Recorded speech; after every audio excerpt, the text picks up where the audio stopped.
Bonjour et bienvenue dans ce cours. Dans ce cours, nous allons apprendre ensemble la théorie musicale de base et nous allons l'appliquer à la guitare.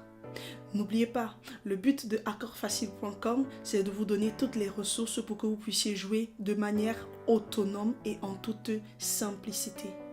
D'ailleurs, en parlant d'autonomie, dans ce cours, je ne vous dirai pas, et même dans les cours suivants, je ne vous dirai pas tout de suite, allez, formons l'accord de Do, plaquons notre doigt 1 dans la case 1, corde 2, doigt 2 dans la case 2, corde 3, corde 4. Non, je ne vous dirai pas ça.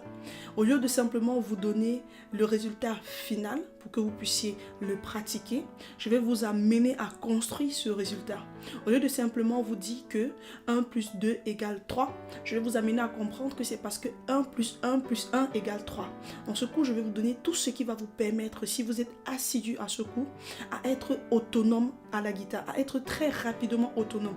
D'ailleurs, vous pourrez l'appliquer à d'autres instruments de musique comme le piano par exemple.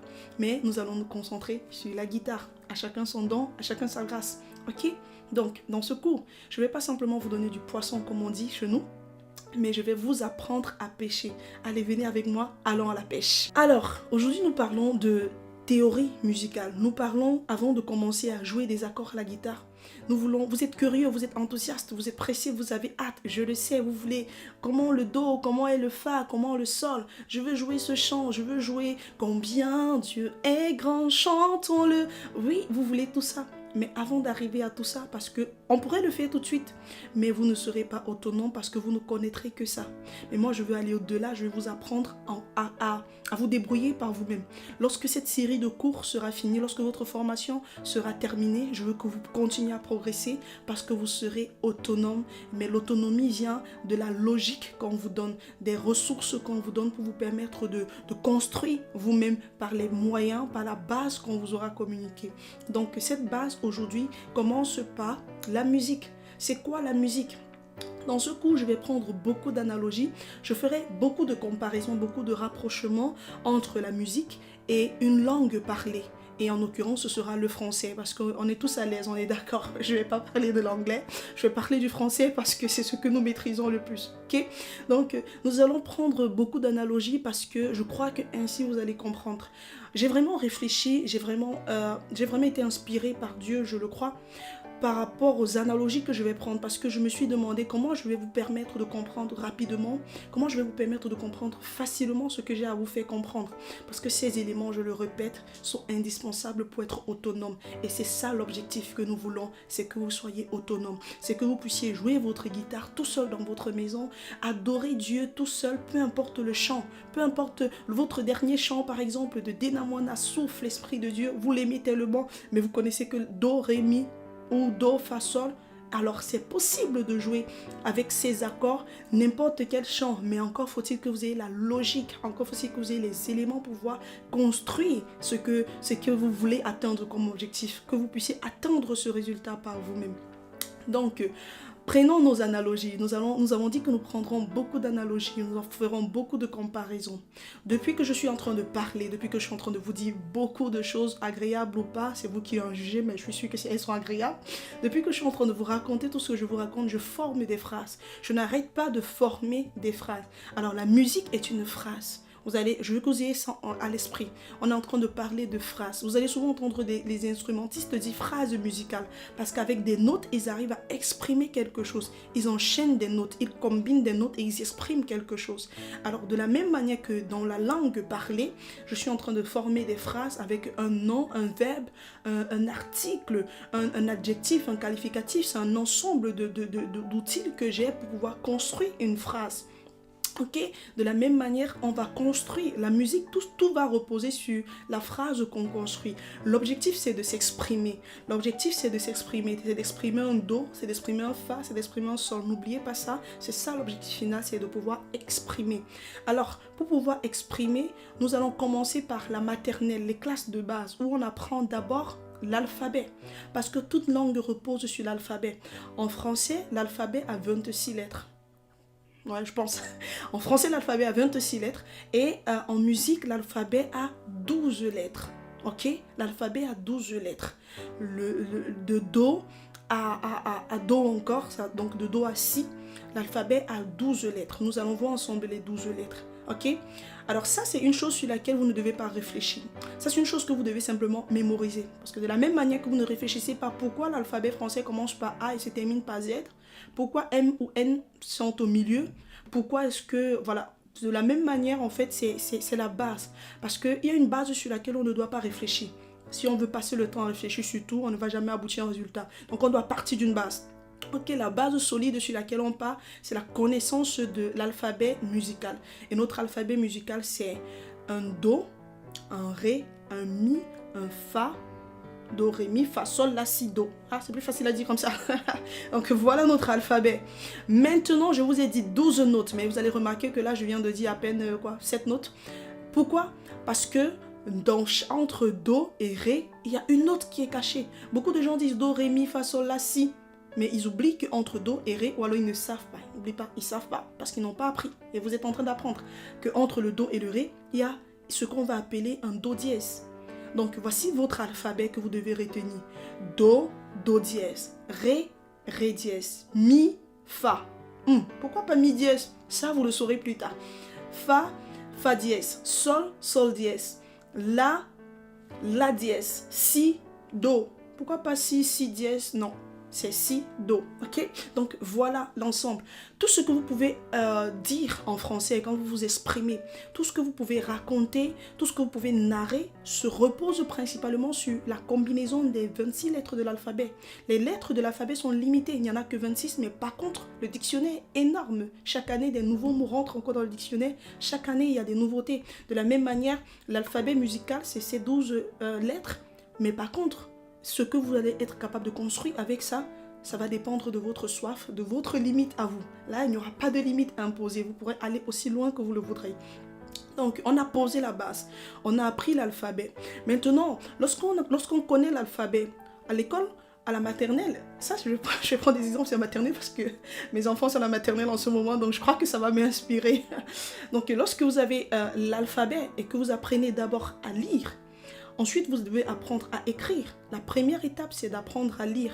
Et lorsque vous apprenez à lire, vous allez lire votre Do, Do dièse, Ré, Ré dièse, et ainsi de suite.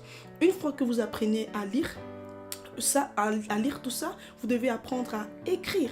Et là, maintenant, avant d'apprendre à écrire, il y a une logique que je veux vous communiquer. Lorsque vous connaissez l'alphabet, lorsque vous connaissez lire votre alphabet de Do à Si, donc vous connaissez les 12 lettres de votre alphabet musical. Maintenant, il est temps de former des mots. Pour former des mots dans votre langue en français, vous allez prendre M-O-T, mot. Vous allez assembler 3 lettres et vous aurez un mot. Donc de la même manière, on va assembler les lettres. Les lettres, nous allons les appeler en musique des notes. Ok? Là, vous avez déjà compris la définition d'une note. La note, c'est la plus petite unité musicale. D'accord? De la même manière que la lettre, c'est la plus petite unité, ce qui est le plus signifiant en fait pour construire une phrase, un mot. C'est la lettre. Tout part de la lettre. De la même manière en musique, tout part de la note. Donc la lettre représente la note en musique. Nous allons prendre un ensemble en français. Dans une langue, on prend l'ensemble d'un ensemble de lettres et on construit des mots. En musique, nous allons prendre un ensemble de notes et nous allons construire un accord. Donc vous avez maintenant la définition d'un accord. Un accord, c'est un ensemble de notes. Lorsque vous construisez des mots, il y a une certaine logique en fait. Lorsque vous devez mettre des mots ensemble, il y a une certaine logique. Et nous verrons ensemble aussi, lorsque nous devons construire un accord, il y a une certaine logique. Pour ne pas prendre les notes juste de manière aléatoire, de manière arbitraire, on prend la note qu'on veut, etc. Non, il y a une logique et nous verrons cette logique-là. Mais pour le moment, retenez que la note, c'est la lettre et que l'accord, c'est le mot que vous allez construire. Après avoir appris à lire l'alphabet, nous devons apprendre à écrire. Pour écrire, nous allons nous servir d'un cahier. À la guitare, notre cahier, c'est le manche. Voici le manche de la guitare. C'est notre table sur laquelle nous allons écrire. C'est notre tableau en fait. Et notre stylo, c'est nos doigts. C'est comment nous allons plaquer nos doigts. Où est-ce que nous allons plaquer nos doigts. Et nous allons arriver à écrire chacune de ces notes. Avant d'écrire chacune de ces notes, vous allez vous rendre compte que les 6 cordes de la guitare produisent d'elles-mêmes un son. Lorsque je joue simplement sans avoir appuyé avec ma main gauche, sans avoir pincé, lorsque je joue simplement la première corde de la guitare, j'ai déjà une note, c'est déjà une lettre en fait. Là, c'est déjà une lettre. Bientôt, vous saurez de quelle lettre est-ce qu'il s'agit dans votre alphabet musical. Mais ça, c'est déjà une lettre. À la guitare, lorsque je vais jouer, vous remarquerez qu'on a 6 cordes. Les cordes se comptent de bas en haut. Toujours de bas en haut. Là, on a la première corde, la deuxième, troisième, la quatrième, la cinquième et la sixième corde. Ok? Donc, apprenons d'abord les cordes. Comment est-ce que cette corde, c'est quelle note, c'est quelle lettre? Ok, puisque c'est notre tableau, nous sommes en train d'écrire. Cette corde-là, la première corde, c'est un Mi. Ça, c'est aussi ce qu'il faut retenir. Simplement retenir. La première corde, c'est un Mi. La deuxième corde, c'est un Si. La troisième corde, c'est un Sol. La quatrième corde, pardon, c'est un Ré. La cinquième, c'est un La. Et la sixième, c'est un Mi. Si vous l'avez fait avec moi, ça vous a permis de savoir aussi si vous avez le même son. Si vous n'avez pas le même son, accordez votre guitare. Si vous ne savez pas encore accorder votre guitare, si vous ne savez même pas ce que ça signifie, je pense qu'il y a quelqu'un qui peut vous aider. Demandez à quelqu'un qui est un peu plus expérimenté de vous aider à accorder votre guitare. Parenthèse, je recommande aux débutants de se faire aider pour accorder leur guitare. Ok? Pourquoi? Parce que c'est plus facile et vous ne perdez pas le plaisir d'apprendre la guitare. Parce que simplement le temps qu'on peut perdre à essayer d'accorder sa guitare peut décourager. Et je ne veux pas que vous soyez découragés. Ok? Donc voilà nos 6 cordes. Donc de haut en bas, ça fait Mi, La, Ré, Sol, Si, Mi. Voilà ce que vous devez retenir. Ça, c'est votre base, la base de l'alphabet. Ok? Vous avez vous avez les 12 lettres de l'alphabet musical. Donc les 12 notes. Et sur la guitare, sans avoir besoin de pincer, vous en avez déjà 6. Donc ça veut dire qu'il y a 12 moins 6, il y a 6 autres notes, ok? Il y a 6 autres lettres, 6 autres notes que nous devons aller rechercher en pinçant quelque part. Maintenant, avant d'aller chercher à pincer quelque part, ce que j'ai envie de vous faire comprendre, c'est que une case à la guitare, lorsque vous voyez les cases qui sont là, les cases sont séparées par des frettes. Pourquoi est-ce que les cases sont séparées par des frettes? N'oubliez pas, l'objectif d'Accord Facile, c'est de vous rendre autonome. L'objectif, ce n'est pas de vous donner directement, ce n'est pas de vous dire directement comment faire. Sinon, il y a d'autres cours qui peuvent vous le dire, mais ce n'est pas ce que nous voulons. Nous voulons vous rendre autonome. Alors, allons-y doucement et comprenons la logique. Pourquoi est-ce qu'il y a des frettes qui séparent le manche? Pourquoi est-ce qu'on n'a pas... Si on enlève tout ça, qu'est-ce que ça changerait? Eh bien, si on enlève tout ça, ça changerait que le son serait confondu. La présence de frettes, là, signifie qu'il y a une distance. Il y a une distance. Vous voyez, elles se resserrent de plus en plus. La présence de frettes signifie qu'il y a une distance entre la première case et la deuxième case, entre la deuxième et la troisième. C'est un peu comme sur un piano. Vous voyez, il y a des touches blanches, des touches noires, des touches blanches, des touches noires, des touches blanches, des touches noires. Il y a une distance entre chacune. Et la distance est séparée par la frette. La distance représente ce qu'on appelle le ton. T-O-N. Le ton, c'est l'unité qui permet de mesurer la distance entre une case et une autre. En d'autres termes, la distance entre une note et une autre. Parce que la distance entre une note et une autre, ça représente quoi? La distance entre le Do et le Ré, c'est un ton. Donc la distance se mesure en ton, ça s'exprime en ton. Ok, l'unité de mesure, si je peux dire comme ça, de la distance, c'est le ton. T-O-N. Entre le Do et le Ré, un ton. Ré et Mi, un ton. Les distances sont de 0,5 en 0,5. Et c'est pourquoi dans l'alphabet, vous avez Do, Do dièse avant le Ré. Parce qu'entre le Do et le Do dièse, il y a 0,5 tons. Et entre le Do dièse et le Ré, il y a encore 0,5 tons. C'est pourquoi entre le Do et le Ré, il y a un ton. Parce que la distance entre une note et la note suivante s'expriment en termes de temps. Et n'oubliez pas, même si on chante depuis qu'on est tout petit, do, ré, mi, fa, sol, la, si, do, entre le do et le ré, il y a un temps parce qu'il y a do dièse qui est juste au milieu. Le temps à la guitare, c'est une case. Le demi-ton, pardon, c'est une case. Ok? Chaque case égale 0,5 temps.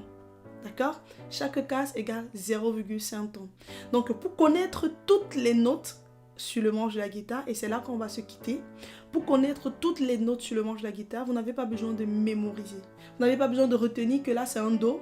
Vous n'avez pas besoin de retenir que là, c'est un mi, là, c'est un la. Alors, vous retiendrez naturellement parce que vous allez pratiquer. Plus vous allez pratiquer, vous allez retenir. Mais pour apprendre, voici la logique. Il vous faut 3 éléments. Il vous faut connaître les cordes à vide. Donc, les cordes sans les pincer. Mi, si, sol, ré, la, mi. Il vous faut connaître ça. Il vous faut connaître l'intervalle entre une note et une autre. Donc, le temps qu'il vous faut connaître bien entre le do et le ré. Il y a un temps. Ok, il faut bien connaître ça. Entre ré et mi, un temps. Mi, fa, 0,5. Il faut bien connaître ça. Et enfin, il vous faut connaître ce que le temps, le demi-temps, 0,5 temps représente à la guitare. 0,5 temps à la guitare, c'est une case. Donc là, on a demi-temps, demi-temps, demi-temps, demi-temps. Allons-y ensemble, combinons ces éléments. L'objectif de ce cours, avant de passer au suivant, c'est que vous soyez capable, en toute autonomie, de retrouver les notes sur les 3 premières cases de la guitare. Voilà votre objectif annoncé. Si vous êtes capable de retrouver les notes sur les 3 premières cases de la guitare, vous pouvez passer au cours suivant. Sinon, vous pouvez aussi passer au cours suivant, à vous de voir. Donc, allons-y quand même, faisons-le ensemble l'exercice. Commençons par la première case. Vous allez répondre après moi. La première corde, c'est un mi. Je suppose que vous aviez trouvé. La première corde, c'est un mi, sans pincer. Et on veut savoir qu'est-ce que nous avons comme note dans la première case. Si je pince là, qu'est-ce que j'ai? Pour savoir, en pinçant dans la première case, je suis en train de rajouter 0,5 temps à mi. Et donc, je suis en train de retrouver le fa. Parce que dans notre alphabet, après le mi, c'est le fa. Et qu'entre mi et fa, on a 0,5 temps. C'est ça la logique. Si je rajoute encore 0,5 temps, j'aurai fa dièse. Et si je rajoute encore 0,5 temps, j'aurai sol. Si je prends la deuxième corde, lorsque je ne la pince pas, c'est quoi? C'est les questions qu'il faut se poser. C'est l'ordre même dans lequel il faut se poser la question. Si je ne pince pas la deuxième corde, qu'est-ce qu'elle représente? La deuxième corde, c'est un si. Si je la pince dans la première case, je suis en train de rajouter 0,5 temps. Parce que lorsqu'elle n'est pas pincée, on est à 0. À chaque demi-case, c'est 0,5 temps. Donc si je rajoute 0,5 temps à si, je suis en train d'atteindre un do. Et ainsi, quand quelqu'un va vous demander le do à la guitare, voilà le do. Et si quelqu'un vous demande le ré, ben, de do à ré, j'ai un temps. Et un temps, c'est 2 cases parce que chaque case, c'est 0,5 temps. Donc, de do à ré, j'ai un temps, donc c'est 2 cases. 1, 2. Et là, j'ai mon ré. Aussi simplement que ça. Vous voilà, vous êtes capable d'écrire toutes les notes. Si quelqu'un vous demande sol dièse, vous prenez votre guitare, vous essayez de chercher. Ma première corde, par exemple, c'est un mi. Si je rajoute 0,5 temps, ou alors vous vous demandez simplement de mi à sol, combien est-ce que je dois rajouter? Mi, fa, 0,5. Fa, sol, 1. 1 plus 0,5, 1,5. 1,5, c'est 3 cases. Donc ça me fait 1, 2, 3. Donc j'ai 0, 1, 2, 3. Et là, j'ai mon sol. Parce que de mi à fa, j'ai 0,5. Et de fa à sol, j'ai un temps. Donc ça me fait fa de mi à sol, 1,5 temps, 3 cases. J'ai mon sol. Donc je répète encore, plus vous allez jouer, plus vous allez connaître tout ça, plus vous allez maîtriser. Ça va être un réflexe. Mais il est important que vous compreniez pourquoi. Jusqu'aujourd'hui, je suis presque sûre, si vous aviez déjà appris la guitare auparavant, si vous êtes en train de réviser, si vous êtes en train de vous remettre, je suis presque sûre que vous saviez où est le do, où est le mi, où est le fa. Mais peut-être que vous ne saviez pas pourquoi est-ce que c'est là. Et ça, c'est le pourquoi. Donc, je vous invite, objectif de ce cours et exercice pour vous, à retrouver les notes de chaque corde, de la première à la 3e case. Donc pour cela, vous avez tout ce qu'il vous faut. J'espère que ce cours vous a plu. J'espère que vous avez compris la nécessité, l'importance et même l'urgence de connaître la logique pour être autonome. Ne l'oubliez pas. J'espère que vous ne vous êtes pas ennuyé et j'espère que vous avez hâte d'attendre le prochain cours. Dans le prochain cours, nous allons assembler les lettres pour construire, former des mots. Dans le prochain cours, nous allons assembler des notes pour former des accords. Je vous dis au revoir, exercez-vous et à très bientôt.